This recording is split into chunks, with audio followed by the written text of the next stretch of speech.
Hi friends, പുതിയൊരു വീഡിയോയിലേക്ക് എല്ലാവർക്കും സ്വാഗതം. ഗായത്രിയും ഭാവനയും ഭാനുവിൻ്റെ കല്യാണം നടത്താമെന്നുള്ള കാര്യം തീരുമാനിക്കുകയാണ്. അപ്പോൾ ഇത് സംസാരിക്കുന്നത് മായ അവിടെ നിന്ന് കേൾക്കുന്നുണ്ട്. അങ്ങനെ മായ മനസ്സിൽ ചിന്തിക്കുകയാണ്, അമ്മയും ഭാവനയും എന്നിൽ നിന്നും എന്തോ മറച്ചു വെക്കുന്നുണ്ട്, അതുകൊണ്ടാണ് ഇത്രയും പെട്ടെന്ന് ഇങ്ങനെ ഒരു തീരുമാനം എടുക്കുന്നത്. ഭാനുവിൻ്റെ കാര്യത്തിൽ എന്തോ ഒരു പ്രശ്നമുണ്ട്, അത് ഭാവനയും അമ്മയും എന്നിൽ നിന്നും മറച്ചു വെക്കുകയാണെന്നുള്ളത് മായ മനസ്സിൽ ചിന്തിക്കുകയാണ്.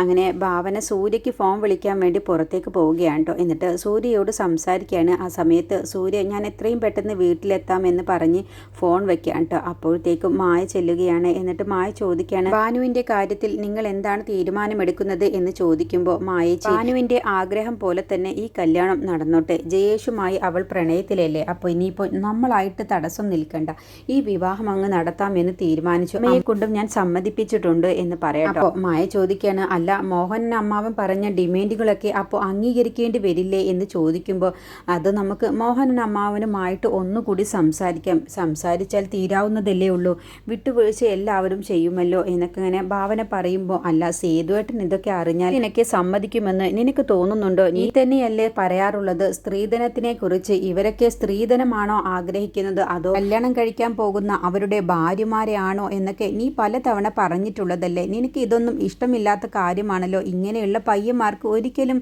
നമ്മുടെ പെൺപിള്ളേരെ കല്യാണം കഴിച്ചു കൊടുക്കരുത് എന്നൊക്കെ നീ തന്നെയല്ലേ പറയാറുള്ളത്. പിന്നെ നിനക്ക് എന്തു പറ്റി ഭാവന എന്ന് ചോദിക്കുമ്പോൾ മായേച്ചി പറയുന്നതെല്ലാം ശരി തന്നെയാണ്. സ്ത്രീധനത്തിനോട് എനിക്കും എതിർപ്പ് തന്നെയാണ്. പക്ഷേ ഇതിപ്പോൾ അങ്ങനെയല്ലല്ലോ. ഭാനുവിന് ഇഷ്ടപ്പെട്ട പയ്യനെ അവൾ ആഗ്രഹിക്കുന്നുവെങ്കിൽ പിന്നെ നമ്മളാരും തടസ്സം നിന്നിട്ട് ഒരു കാര്യവുമില്ല. എന്തായാലും മോഹനൻ അമ്മാവനുമായിട്ട് ഞാനൊന്ന് സംസാരിക്കുന്നുണ്ട്. അവരുടെ ഡിമാൻഡുകളെ കുറിച്ച് ഒന്ന് ഇളവ് ചെയ്തു തരാൻ വേണ്ടി അവരോടൊന്ന് സംസാരിക്കണം എന്നും പറഞ്ഞ് ഭാവന പോവാൻ നിൽക്കാൻ കേട്ടോ. അപ്പോൾ പെട്ടെന്ന് മായയ്ക്ക് അപ്പോഴും ഒരു സംശയങ്ങളൊക്കെ വരികയാണ്. ഇങ്ങനെ ഒരു തീരുമാനം എടുക്കണമെങ്കിൽ ഇതിൻ്റെ പിറകിൽ എന്തോ ഉണ്ട്, ഭാവന എന്നിൽ നിന്നും എന്തോ മറച്ചു വെക്കുകയാണോ എന്നുള്ള ചിന്ത മായയ്ക്ക് വരികയാണ് കേട്ടോ. എന്നിട്ട് മായ ഭാവനയുടെ പുറകെ ചെന്നിട്ട് ചോദിക്കുകയാണ്, അല്ല ഭാവന, നീ ഇക്കാര്യമൊക്കെ പറഞ്ഞ് സൂര്യയെ വിളിച്ചോ എന്ന് ചോദിക്കുമ്പോൾ, ആ സൂര്യയോട് ഞാൻ പറഞ്ഞിട്ടുണ്ട്, സൂര്യ എന്തായാലും എൻ്റെ തീരുമാനത്തിനോടൊപ്പമാണ് നിൽക്കുകയുള്ളൂ, സൂര്യ ഇവിടേക്ക് വരുന്നുണ്ട്, അപ്പോൾ എല്ലാ കാര്യവും വിശദമായിട്ട് സൂര്യയോട് സംസാരിക്കാം. തൽക്കാലം മായേച്ചി ഇക്കാര്യം സേതുവേട്ടനോട് പറയണ്ട, സേതുവേട്ടൻ അറിഞ്ഞാൽ എന്തായാലും ദേഷ്യപ്പെടുകയുള്ളൂ, അതുകൊണ്ട് തൽക്കാലം സേതുവേട്ടനോട് പറയണ്ട എന്നും പറഞ്ഞ് ഭാവന പോവുകയാണ് കേട്ടോ. അങ്ങനെ മായയുടെ മനസ്സിൽ എന്തൊക്കെയോ ഒരു രഹസ്യമുണ്ട്, എന്നിൽ നിന്നും ഇവരെന്തൊക്കെയോ മറയ്ക്കുന്നുണ്ട് എന്നുള്ള കാര്യം മായയുടെ മനസ്സിൽ വരികയാണ്. പിന്നീട് മാനസ സുനിലിനൊരു പണി കൊടുക്കാം എന്നുള്ളത് തീരുമാനിക്കുകയാണ്. സുനിലിനെ ഈ വീട്ടിൽ നിന്നും പുറത്താക്കണം, അതിനുള്ള ഏറ്റവും നല്ല വഴി അവനെ കൊണ്ട് തന്നെ, അവൻ്റെ വായിൽ നിന്ന് തന്നെ എല്ലാ സത്യവും എല്ലാവരും അറിയണം, അതിനുള്ള ഒരു വഴിയാണ് കണ്ടെത്തേണ്ടത് എന്ന് മനസ്സിൽ ചിന്തിച്ചിട്ട് മാനസ സുനിൽ അറിയാതെ മൊബൈലിൽ വീഡിയോ റെക്കോർഡ് ചെയ്യുകയാണ്. എന്നിട്ട് സുനിലിൻ്റെ അടുത്തേക്ക് സ്നേഹത്തോട് കൂടിയിട്ട് ചെല്ലുകയാണ് കേട്ടോ. അപ്പോൾ സുനിലാണെങ്കിൽ സോഫയിൽ കിടന്ന് നല്ല ഉറക്കത്തിലായിരിക്കും. അങ്ങനെ മാനസ സ്നേഹത്തോട് കൂടി ചെന്നിട്ട് പറയുകയാണ്, സുനിലേട്ട എനിക്ക് ഞാൻ നല്ല ചായ ഉണ്ടാക്കി തരാം എന്ന് പറഞ്ഞ് സുനിലിനെ ഉണർത്തുകയാണ് കേട്ടോ. എന്നിട്ട് സുനിലിനോട് പല്ലൊക്കെ തേച്ച് വരാൻ വേണ്ടി പറയുകയാണ്. അങ്ങനെ മാനസയുടെ ആ സ്നേഹം കാണുമ്പോൾ സുനിൽ ഇതെല്ലാം സത്യമാണോ എന്നിങ്ങനെ വിശ്വസിക്കാതെ സുനിൽ ഞാൻ എന്താ സ്വപ്നം കാണുകയാണോ എന്നൊക്കെ ചോദിക്കാട്ടോ. അപ്പോൾ മാനസ പറയണ, അല്ല സുനിലേട്ട, സ്വപ്നമൊന്നുമല്ല, യാഥാർത്ഥ്യം തന്നെയാണ്, സുനിലേട്ടൻ ഒന്ന് ഫ്രഷ് ആയിട്ട് വായോ, അപ്പോഴത്തേക്കും ഞാൻ നല്ല ചൂട് ചായ ഉണ്ടാക്കി വെക്കാമെന്ന് പറഞ്ഞ് സുനിലിനെ റൂമിലേക്ക് പറഞ്ഞയക്കാം കേട്ടോ. അങ്ങനെ സുനിൽ മാനസയുടെ ആ സ്നേഹം കാണുമ്പോൾ അതെല്ലാം വിശ്വസിച്ചിട്ട് സുനിൽ പെട്ടെന്ന് തന്നെ ഫ്രഷ് ആയ ശേഷം മാനസയുടെ അടുത്തേക്ക് ചെല്ലുകയാണ്. എന്നിട്ട് മാനസയും സുനിലും അവിടെ ഇരുന്ന് സംസാരിക്കുകയാണ് കേട്ടോ. എന്നിട്ട് ചായയൊക്കെ കൊടുക്കുകയാണ്. അങ്ങനെ സ്നേഹത്തോടു കൂടി മാനസ അങ്ങനെ സുനിലിനോട് സംസാരിക്കുമ്പോൾ സുനിൽ അതെല്ലാം വിശ്വസിക്കുകയാണ്. എന്നിട്ട് ചായയൊക്കെ കുടിക്കുമ്പോൾ പറയുകയാണ്, ഞാൻ ഇതുപോലെ ഒരു ജീവിതമാണ് ഞാൻ ആഗ്രഹിച്ചത്, നീ എന്നെ മനസ്സിലാക്കില്ല എന്നാണ് കരുതിയത്, പക്ഷേ ഒരിക്കലും നീ ഇല്ലാതെ എനിക്കൊരു ജീവിതമില്ല മാനസ, നിന്നെ പിരിഞ്ഞ് എനിക്ക് ജീവിക്കാൻ കഴിയില്ല എന്നൊക്കെ പറയുകയാണ് കേട്ടോ. എന്നിട്ട് പറയാണ്, നമുക്ക് എത്രയും പെട്ടെന്ന് നമ്മുടെ വീട്ടിലേക്ക് തന്നെ പോവാം, അച്ഛൻ്റെയും അമ്മയുടെയും അടുത്തേക്ക് പോവാം എന്നൊക്കെ പറയുമ്പോൾ മാനസ, അതിനെന്താ, ഞാൻ എൻ്റെ നിവൃത്തിക്കേടുകൊണ്ടാണ് സുനിലെ നിന്നോട് ഇങ്ങനെയൊക്കെ പെരുമാറിയത്, നീ എൻ്റെ അവസ്ഥയൊന്നും മനസ്സിലാക്കണം എന്നൊക്കെ ഇങ്ങനെ മാനസയും തിരിച്ച് പറയുകയാണ്. അങ്ങനെ മാനസ ചോദിക്കുകയാണ്, ഞാൻ സുനിലേട്ടനോട് ഒരു കാര്യം ചോദിച്ചാൽ സത്യം പറയുമോ എന്ന് ചോദിക്കുമ്പോൾ, നീ ചോദിക്ക് ഞാൻ പറയാം എന്ന് പറഞ്ഞ് സുനിലിനോട് ചോദിക്കുകയാണ്, അന്ന് എൻ്റെ റൂമിലേക്ക് വന്നത് എങ്ങനെയാണ്, ഞാൻ സുനിലിനെ വിളിച്ചിട്ടില്ലല്ലോ, പിന്നെ എങ്ങനെയാണ് സുനിൽ എൻ്റെ റൂമിലേക്ക് വന്നത് എന്ന് ചോദിക്കുമ്പോൾ, അത് പിന്നെ മാനസ എന്താണെങ്കിലും സുനിൽ എന്നോട് തുറന്നു പറ എന്ന് പറയുമ്പോൾ സുനിൽ അക്കാര്യം പറയാൻ വേണ്ടി അങ്ങ് ഒരുങ്ങാൻ കേട്ടോ. ആ സമയത്താണ് മാനസ് അങ്ങനെ വീഡിയോ റെക്കോർഡ് ചെയ്യുന്ന ഫോണിലേക്ക് പെട്ടെന്നൊരു കോള് വരുന്നത്. കോള് വന്നപ്പോൾ പെട്ടെന്ന് സുനിൽ പറയാണ്, മാനസ നിനക്കൊരു കോള് വരുന്നുണ്ട്, ആരാന്ന് നോക്ക് എന്ന് പറയുമ്പോൾ അയ്യോ എല്ലാം നശിപ്പിച്ചു എന്ന് മനസ്സിൽ ചിന്തിക്കുകയാണ് കേട്ടോ. ആരാവും ഈ നേരത്ത് വിളിക്കുന്നത് എന്നിങ്ങനെ മനസ്സിൽ ചിന്തിക്കുകയാണ്. അപ്പോൾ സുനിൽ പറയാണ്, മാനസ നിൻ്റെ അച്ഛനും അമ്മയും ആയിരിക്കും, നീ ആ ഫോൺ എടുക്ക് എന്ന് പറയുമ്പോൾ ഞാൻ എടുത്തോളാം സുനിൽ എന്ന് മാനസയും പറയട്ടോ. അങ്ങനെ മാനസയോട് ചോദിക്കുകയാണ്, എങ്കിൽ ഞാൻ തന്നെ ഫോൺ എടുക്കാം എന്ന് പറഞ്ഞ് സുനിൽ ഫോൺ എടുക്കാൻ വേണ്ടി പോകുമ്പോൾ വേണ്ട ഞാൻ തന്നെ എടുത്തോളാം സുനിൽ, ഞാൻ ഫോൺ എടുത്തോളാം എന്ന് പറഞ്ഞ് നേരെ ഫോൺ എടുക്കാൻ വേണ്ടി ചെല്ലുകയാണ്. എന്നിട്ട് പെട്ടെന്ന് അങ്ങ് കോള് കട്ട് ചെയ്യാണ്. എന്നിട്ട് വീഡിയോ സേവ് ആക്കുക കേട്ടോ. എല്ലാം നശിപ്പിച്ചു, അവൻ സത്യങ്ങളൊക്കെ തുറന്നു പറയാൻ ഒരുങ്ങുകയായിരുന്നു, അപ്പോഴത്തേക്കും ഒരു ഫോൺ വരൽ എന്നൊക്കെ മനസ്സിൽ ചിന്തിക്കുകയാണ്. എന്നിട്ട് സുനിൽ പറയാണ്, മാനസ എൻ്റെ ടെറസിൻ്റെ മുകളിലാണ് എൻ്റെ ഡ്രസ്സുകളൊക്കെ ഉള്ളത്, ഞാൻ അത് എടുത്തുകൊണ്ട് ഇപ്പോൾ വരാമെന്ന് പറഞ്ഞ് സുനിൽ നേരെ ടെറസിലേക്ക് പോവുകയാണ് കേട്ടോ. അപ്പോൾ മാനസ പെട്ടെന്ന് കിച്ചണിലേക്ക് പോയിട്ട് ഫോൺ എടുത്തിട്ട് നോക്കുകയാണ്. ഇനിയിപ്പോൾ ഇവിടെ വെക്കുന്നത് സേഫ് അല്ല, അവന് ചെറിയൊരു സംശയം വന്നിട്ടുണ്ടെന്ന് തോന്നുന്നു, എന്തായാലും ഇനി റൂമിലേക്ക് കൊണ്ടുപോവാം, അതാണ് ഏറ്റവും നല്ലത് എന്ന് മനസ്സിൽ ചിന്തിച്ചിട്ട് സുനിലിനെ റൂമിലേക്ക് കൊണ്ടുപോകാൻ കേട്ടോ. അങ്ങനെ മാനസയെ തേടി വീണ്ടും സുനിൽ എത്തുമ്പോൾ മാനസ പറയണേ, ഞാനിതാ റൂമിലുണ്ട്, സുനിൽ വായോ എന്ന് പറഞ്ഞ് രണ്ടുപേരും കൂടി റൂമിലിരുന്ന് സംസാരിക്കുകയാണ്.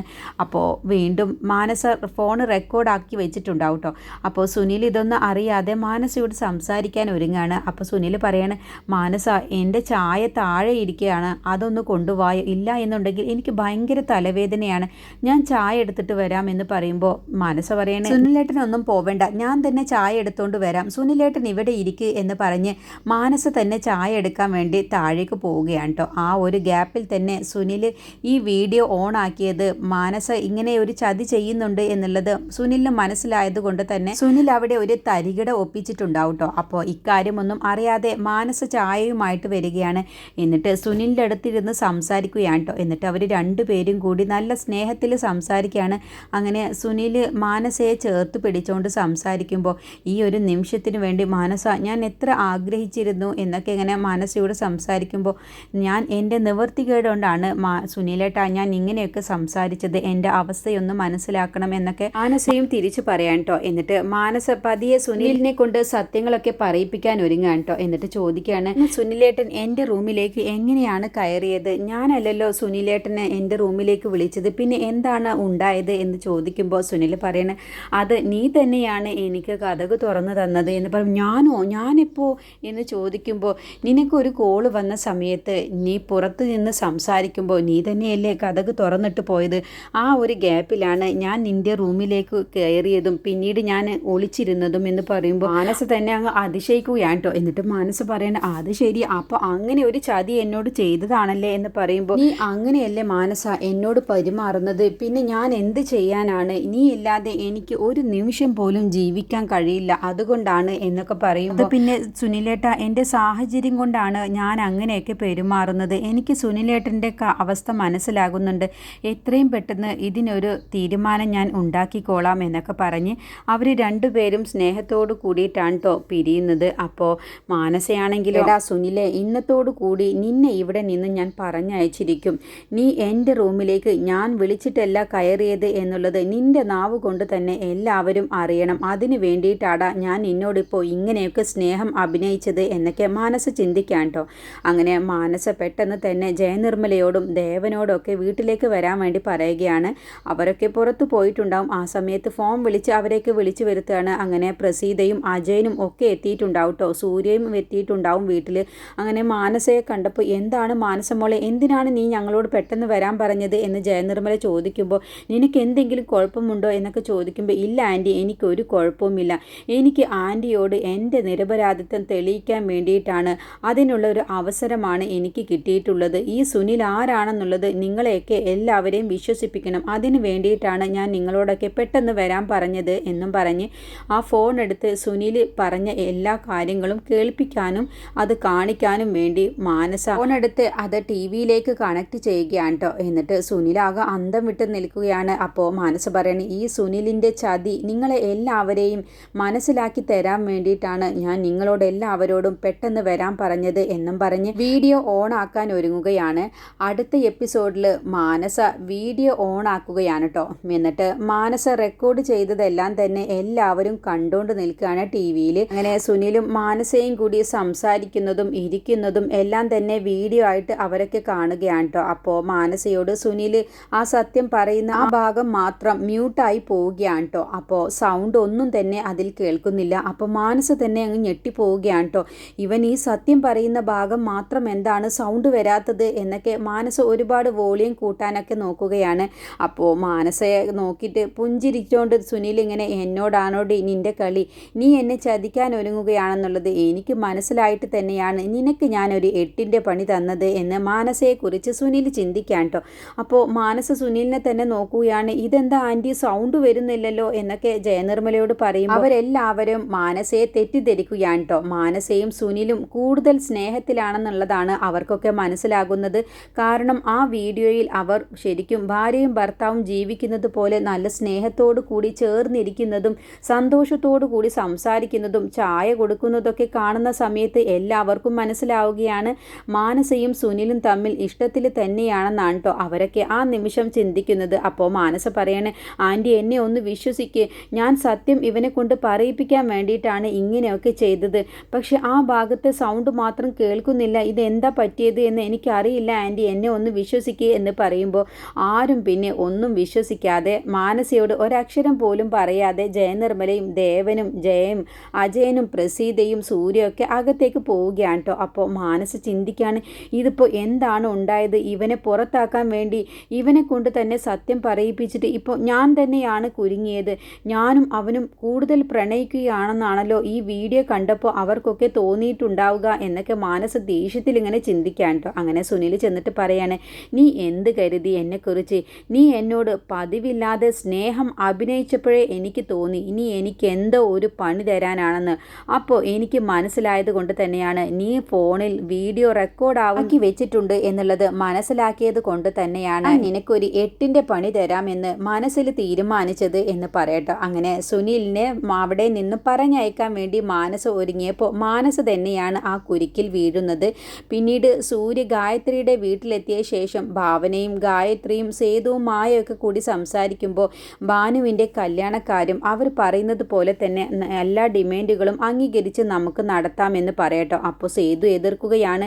എന്തിന് അവർ വെറും സ്ത്രീധനത്തെയാണ് ആഗ്രഹിക്കുന്നത്, അല്ലാതെ ഭാനുവിനെയല്ല എന്ന് പറയുമ്പോൾ സൂര്യ പറയാണ്, അതെ സേതുവട്ടം പറഞ്ഞതൊക്കെ ശരി തന്നെയാണ്, പക്ഷേ യേശും ഭാനുവും ഇഷ്ടത്തിലായതുകൊണ്ട് അവളുടെ വിവാഹം നമ്മൾ നടത്തിക്കൊടുക്കാതിരുന്നാൽ അവളുടെ മനസ്സിൽ പല ചിന്തകളും വരും. അതുകൊണ്ട് നമുക്ക് ഈ വിവാഹം നല്ലതുപോലെ നടത്തി കൊടുക്കാം, അങ്ങനെ ഒരു തീരുമാനമെടുക്കുന്നതാണ് ഏറ്റവും നല്ലത് എന്ന് പറയട്ടോ. അപ്പോൾ അതൊക്കെ കേൾക്കുമ്പോൾ സേതുവിനും പിന്നെ എതിർക്കാൻ കഴിയുന്നില്ല. അങ്ങനെ ജയേഷിൻ്റെയും ഭാനുവിൻ്റെയും കല്യാണം നടത്താമെന്നുള്ള തീരുമാനം സൂര്യയും ഭാവനയും ഗായത്രിയും ഒക്കെ കൂടി ചേർന്ന് എടുക്കുകയാണ്.